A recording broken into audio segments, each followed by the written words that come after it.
Recently, the Japanese think tank International Information Network Analysis IINA released a 076 amphibious assault ship analysis report. The 076 first ship Sichuan ship performance, use, tactical value of a full range of research and judgment. The analysis concluded that, unlike previous amphibious assault ships that focused more on force projection performance, the Type 076 amphibious assault ship, like the U.S. Navy's America-class amphibious assault ship, pays more attention to the use of air power. The Sichuan ship is not simply an amphibious assault ship suitable for traditional large-scale landing operations, but more like a special operations carrier. This can be seen in the unique design of the Sichuan ship, which is fitted with a docking bay that can carry air cushion landing craft or amphibious armored vehicles, and still has the various operational capabilities of a traditional amphibious assault ship. But at the same time, the ship's flight deck is fitted with the same type of electromagnetic catapult as the Fujian ship, until China is equipped with vertical takeoff and landing fighters similar to the F-35B.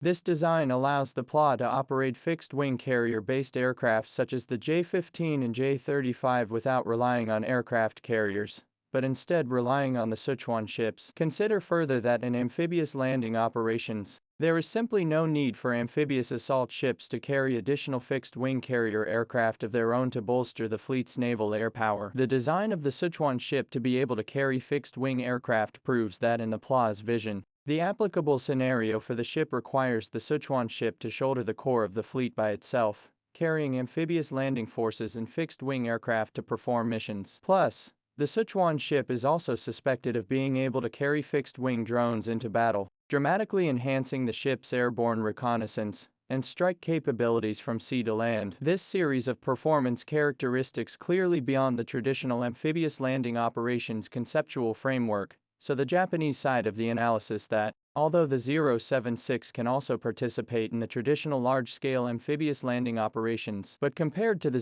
075, 076 is more suitable for single walk, the implementation of special infiltration landing operations against the enemy's weak rear defense area. Military operations against Taiwan, for example, subject to the geographical constraints on both sides of the Taiwan Strait, regardless of whether the PLA wants or does not want to. The side of the strait is bound to be the direction of the greatest intensity of engagement. The Taiwanese side will have to face the unprecedented scale of the PLA's land, sea and air firepower strikes, while the PLA will also have to deal with the beachhead defense positions that the Taiwanese army has built and perfected for decades, as well as combat troops that account for more than 80% of the Taiwanese army's total strength. In this case, the east coast area of Taiwan Island facing the western Pacific Ocean is bound to have a shortage of troops. And 076 amphibious assault ship can use this point, while the Taiwan Army is not prepared from the east coast to implement special landing with shipborne aircraft to hit the Taiwan Army and the east coast of the construction of various military facilities. After all, in the last decade or so,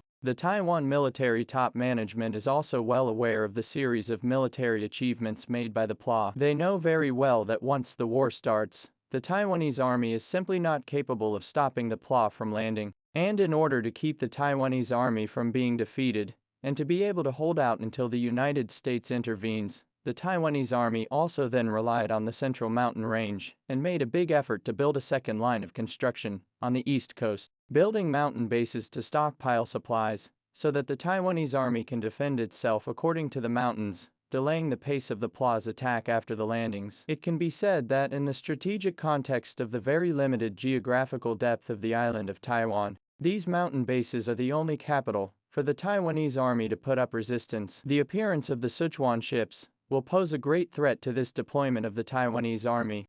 In addition to engaging in multiple strikes in a potential Taiwan Strait conflict, the Sichuan ships can also independently undertake a series of low-intensity combat missions, such as landing on isolated outlying islands in the sea, combating small groups of enemy troops wandering around the periphery of the battlefield, and providing escorts for merchant ships. In short, due to its versatility, the Sichuan can perform most of the operational tasks, greatly increasing the ship's flexibility of use. Therefore, in peacetime, the 076 amphibious assault ship can also play a greater value than the traditional amphibious assault ship, and the use of the cost is lower than the serious aircraft carrier strike group, and built faster and simpler. These unique features really make the Japanese side feel envious, so much so that at the end of the report, IINA also suggested that Japan should develop its own next-generation amphibious assault ship as soon as possible, and build Japan's own 076 to cope with the challenge of the Chinese Navy. After all, the design characteristics of the 076 are already predetermined to be more in line with the definition of an aircraft carrier than the modified Izumo class. The construction of the Japanese version of the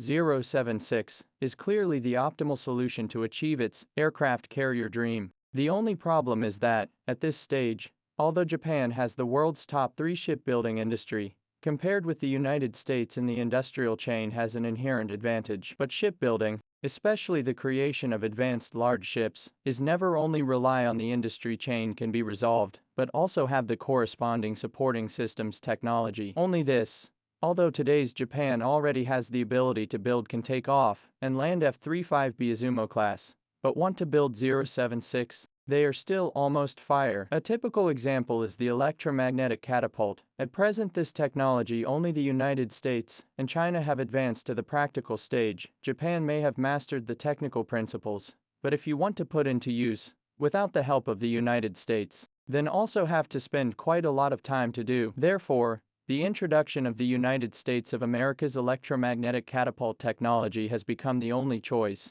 But the United States is willing to sell or technology transfer to Japan, that is another matter. Not to mention the shipboard aircraft and shipboard drones. Japan's self-research of the latest model of the fighter, or 30 years ago according to the F-16 aerodynamic layout to get out of the F-2, can be used in the drone is no such person. And this also means that, with the current Japanese grasp of resources, even if they are forced to build their own 076, in the end can only build a full body, with the United States technology of the United States of America class amphibious assault ship plus, and to do or lightning carrier. It can't really be compared to the Sichuan ship in terms of performance and positioning. We can even say, at least in the next 10 years, the world will not be able to shake the 076 amphibious assault ship status of the same type of ship.